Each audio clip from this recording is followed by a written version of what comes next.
We thank God. Anyị shiri ike. Anyị dị ike. Okay, my brother. Okay, credit Chineke. Ma'am. Credit Chineke. Ma'am. Yeah, when you follow the how much Amandoba. Okay.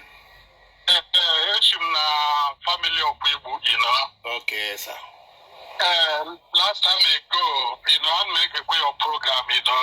Last time ago, I want to get element about Chukoka. Yes.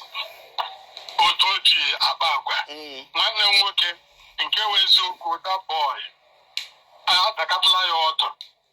From the one who between here come for us, my junior brother, one na everyone I got who's out there. You have to okay against. Ma nne yo ma nna ya ndị family niile otu aka isi adị ya. So ọ bụrụ na o nwere onye ọbụla anyị na-enwere owu esemokwu ya takọlọ ya onye ka aghara itinye family maka family ha support ya. All right. I'm telling you. All right. Onweghị onye na family ha support ihe ọ na-eme. Even ka m na-agwa gị ihe o ruole 10 to 15 years ụkwụ ya mabeghị na bai. You see? You know? See? So when with them in Alament, with them, my myself, okay, the Pataure Pesu. So, slow mo pass out in a family. I do support any worker. You know the money she kick on me.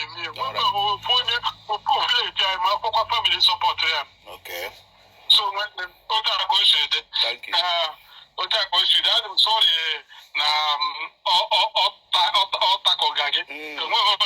About that. The situation. Thank you, sir. You got that? Thank you. Okay, my brother. Oh, yes, my brother. One email. Oh, yeah. Oh, they are going to support you. Now, Bagalu. Now, Bagaya, Okulu. We don't want to desert a lot from this boy. Now, I blame me for his actions like this. From the one who be here. So, who would do at the whole? Who already happy with this, Bobo? I'm telling you the fact. Mpaya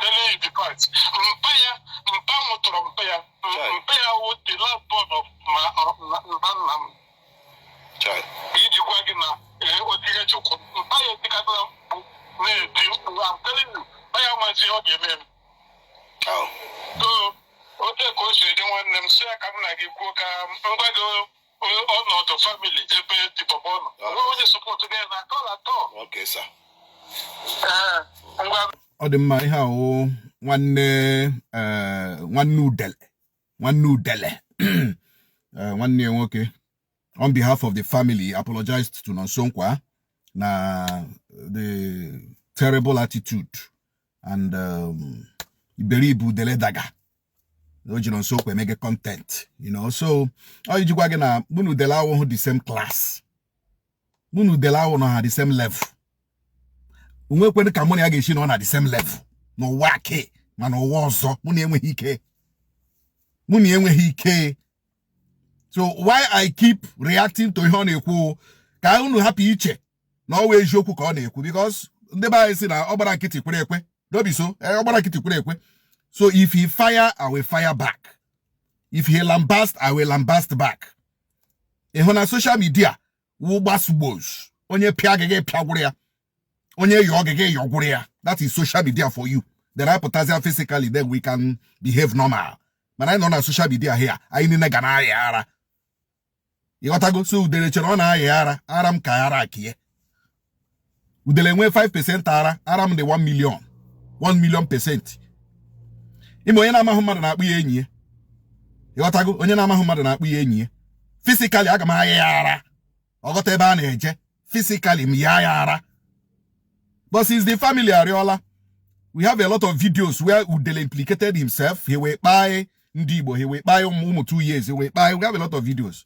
You know, I will keep, in fact, I don't know how we have family Ariola. I plan to challenge this week. He posts to my certain videos or talk.